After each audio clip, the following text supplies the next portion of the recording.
राधे राधे दोस्तों, मेरे YouTube channel धार्मिक कथा शौके में आपका हार्दिक स्वागत है। मैं आज आपको सकट चौथ व्रत कथा देवरानी जेठानी की कहानी सुना रही हूँ।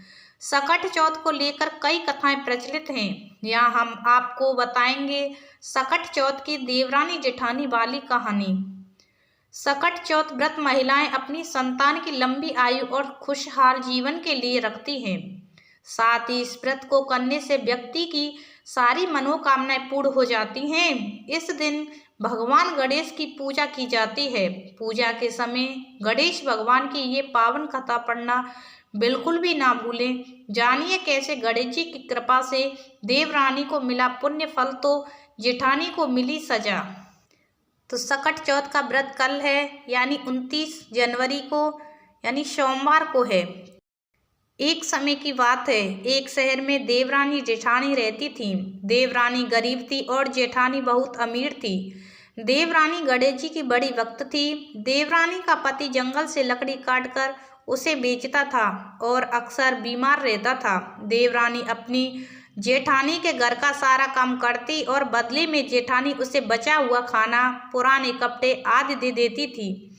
इसी से देवरानी का परिवार चल रहा था। महा महीने में देवरानी ने तिल चौथ का व्रत किया। 5 रुपए का तिल व गुड़ लाकर तिलकुटा बनाया। पूजा करके तिल चौथ की कथा सुनी और तिलकुटा छीके में रख दिया और सोचा कि चाँद निकलने के बाद ही कुछ खाएगी। इस तरह से कथा सुनकर वह जेठानी के यहाँ काम करने चली गई। खाना बनाकर जेठानी के बच्चों को खाना खाने को कहा तो बच्चे बोले, माँ ने व्रत किया है और माँ भूखी है, जब माँ खाना खाएगी तभी हम खाएंगे। जेठ जी को खाना खाने को कहा तो जेठ जी बोले, मैं अकेला नहीं खाऊंगा, जब चांद निकलेगा तभी मैं खाऊंगा। देवरानी ने कहा, मुझे घर जाना है, इसलिए मुझे खाना दे दो। जेठानी ने उसे कहा, आज तो किसी ने भी अभी तक खाना नहीं खाया, तुम्हें कैसे दे दूं? तुम सवेरे ही बचा हुआ खाना ले जाना। देवरानी उदास होकर घर चली आई। देवरानी के घर पर पति बच्चे सब आस लगाए बैठे थे कि आज तो त्योहार है, इसलिए कुछ अच्छा खाना खाने को मिलेगा। परंतु जब बच्चों को पता चला कि आज तो रोटी भी नहीं मिलेंगी तो बच्चे रोने लगे। ये देखकर देवरानी के पति को गुस्सा आ गया और कहने लगा कि दिन भर काम करने के बाद भी 2 रोटी नहीं ला सकती थी तो काम क्यों करती हो? पति ने गुस्से में आकर पत्नी को कपड़े धोने के धोबने से पीटा। धोबना हाथ से छूट गया तो पाटे से मारा तो बेचारी गणेश जी को याद करती हुई रोते हुए पानी पीकर सो गई। उस दिन गणेश जी देवरानी के सपने में आए और कहने लगे, धोबने मारी, पाटे मारी, सो रही है या जाग रही है? वह बोली, कुछ सो रहे हैं, कुछ जाग रहे हैं। गणेश जी बोले, भूख लगी है, खाने के लिए कुछ दे। देवरानी बोली, क्या दूं? मेरे घर में तो अन्न का एक दाना भी नहीं है। जेठानी बचा हुआ खाना देती थी, आज वो भी नहीं मिला। देवरानी ने आगे कहा कि पूजा का बचा हुआ तिलकुटा छीके में पड़ा है, वही खा लो। गणेश जी ने तिलकुटा खाया और उसके बाद कहने लगे, धोबने मारी, पाटे मारी, निपटाई लगी है, कहाँ निपटे? उसने कहा, यह खाली झोपड़ी है, आप कहीं भी जा सकते हैं, जहाँ इच्छा हो वहाँ निपट लो। फिर गणेश जी बोले, अब कहाँ पहुँचूं? अब देवरानी को बहुत गुस्सा आया। कहने लगी, कब से परेशान किया जा रहा है? सो बोली, मेरे सिर पर पहुँचो और कहाँ? देवरानी जब सुबह उठी तो यह देखकर हैरान रह गई कि पूरा घर हीरों और मोतियों से जगमगा उठा है। सिर पर जहाँ विंदायक जी पोंछनी कर गए थे, वहाँ हीरे के टीके और बिंदी जगमगा रहे थे। इसके बाद देवरानी जेठानी के यहाँ काम करने नहीं गई। जेठानी ने कुछ देर तो राह देखी, फिर बच्चों को देवरानी को बुलाने को भेज दिया। जेठानी ने सोचा, कल खाना नहीं दिया था, इसलिए शायद देवरानी बुरा मान गई होगी। बच्चे बुलाने गए और बोले, चाची चलो, माँ ने बुलाया है।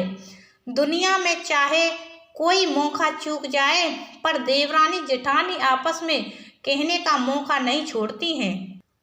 देवरानी ने कहा, बेटा बहुत दिन तेरी माँ के यहाँ काम कर लिया, अब तुम अपनी माँ को ही मेरे यहाँ काम करने भेज दो।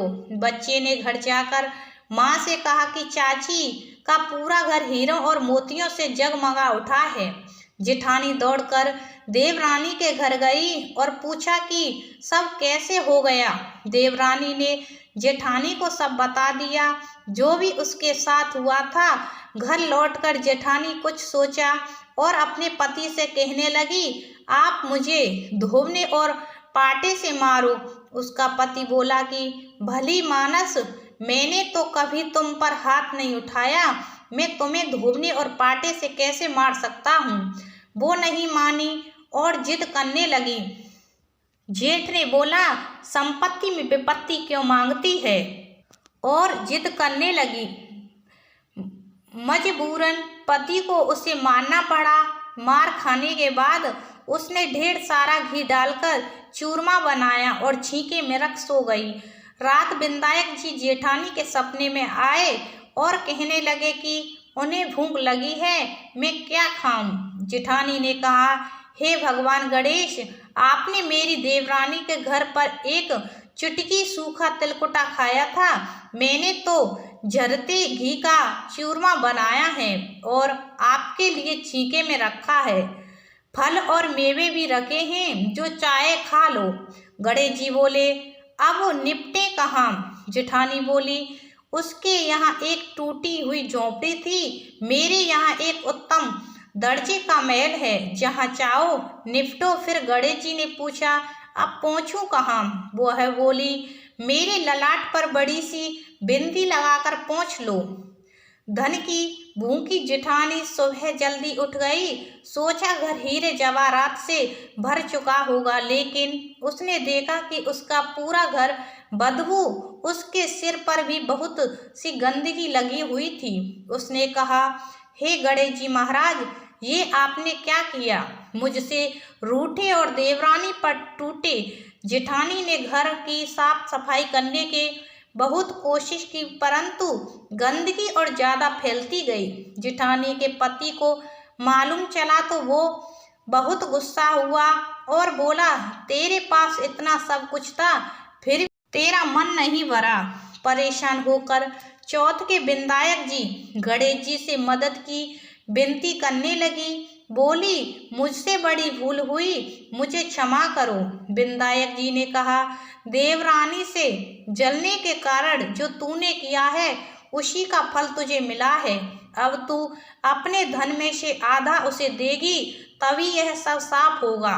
उसने आधा धन तो बांट दिया, किंतु मोहरों की एक हाड़ी चूल्हे के नीचे गाड़ रखी थी। उसने सोचा किसी को पता नहीं चलेगा, और उसने उस धन को नहीं बांटा।